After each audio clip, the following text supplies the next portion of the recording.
अब इसमें क्वेश्चन है सॉल्यूट का आणविक द्रव्यमान, सॉल्यूट का आणविक द्रव्यमान तुमको ज्ञात करना है। आणविक द्रव्यमान को हम लोग यहां पर दिखा रहे हैं mb से, molecular mass of B, molecular mass of B. तो ये बात तो तुमको क्लियर होनी चाहिए, ऊपर से ही जो देख रहे हो कि हम लोग सॉल्यूट सॉल्वेंट, हम लोग के पास दो टर्म है, तो हम लोग सॉल्वेंट को किससे दिखाए थे, सॉल्वेंट को हम लोग ए से, और सॉल्यूट को हम लोग किससे दिखाए थे, बी से। ठीक, ये दोनों हम लोगों को टर्म है, सॉल्यूट और सॉल्वेंट। अब यहाँ पर हम लोग को सॉल्यूट का आणविक द्रव्यमान निकाला, मॉलिक्यूलर मास, जिसको हम लोग किस सिंबल से दिखाए, mb। और जो ग्राम में द्रव्यमान होता है, ग्राम में द्रव्यमान, उसको मान लो हम लोग दिखाते हैं किसका, W से। तो W का मतलब हो गया, अगर A का निकालेंगे तो W है, B का निकालेंगे तो WB। अब चलिए, अब देखो यहाँ पर हम लोग को चूंकि डेल टीवी के टर्म में निकालना है, तो डेल टीवी बराबर अभी जस्ट देखे KB इंटू स्मॉल m है, अभी जस्ट देखे इसी फार्मूला के आधार पर हम लोग एक्सप्लेनेशन के KB का, तो हम लोग को डेल टीवी बराबर KB इंटू स्मॉल m है, और हम लोग को mb का मान निकालना है, तो पहले m का फार्मूला रखना होगा। m मतलब हो गया मोलैलिटी, तो मोलैलिटी का फार्मूला रखना होगा, मोलैलिटी का फार्मूला रखना होगा। तो मोलैलिटी का तो फार्मूला के लिए पहले डेफिनेशन चाहिए। तो मोलैलिटी का डेफिनेशन, मोललता का डेफिनेशन होता है number of moles per 100,000 gram of solvent, 1000 ग्राम या 1 kg सॉल्वेंट में उपस्थित सॉल्यूट के मोलों की संख्या। ये हम लोग को डेफिनेशन है। अब डेफिनेशन के आधार पर तुमको यहाँ पर सूत्र लिखोगे, तो सूत्र यह सब पीछे है ही, स्मॉल m के लिए हम लोगों को, तो सीधे तौर पर ये number of moles of solute, तो सॉल्यूट का मोलों की संख्या ऊपर होना चाहिए।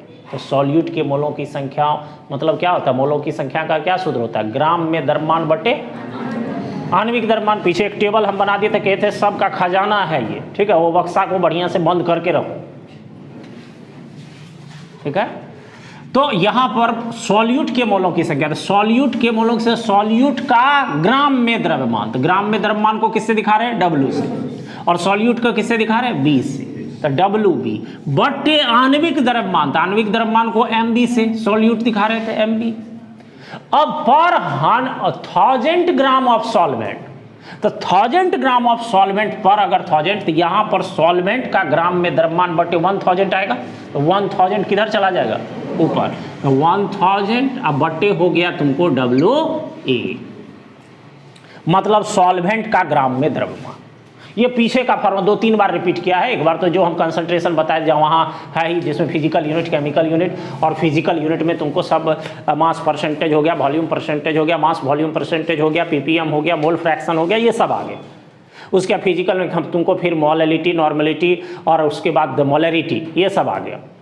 तो हम लोग को यहाँ पर ये फार्मूला, अब देखो हम लोग क्या चीज़ कैलकुलेट कर रहे हैं, मतलब MB कैलकुलेट कर रहे हैं। तो if you are calculating MB, तो then according to this formula we can separate this term, it means MB को हम लोग सेपरेट करेंगे पहले, या इसको पहले हम लोग को सेपरेट करना चाहिए।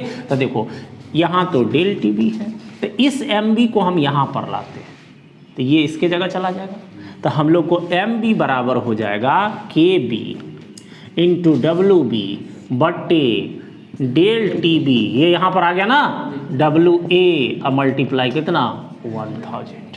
यही मॉलिक्यूलर मास हम लोग को निकालना था, उसके लिए ये सूत्र हो गया किसके टर्म में, डेल TB के टर्म, मतलब एलिवेशन ऑफ बॉइलिंग पॉइंट।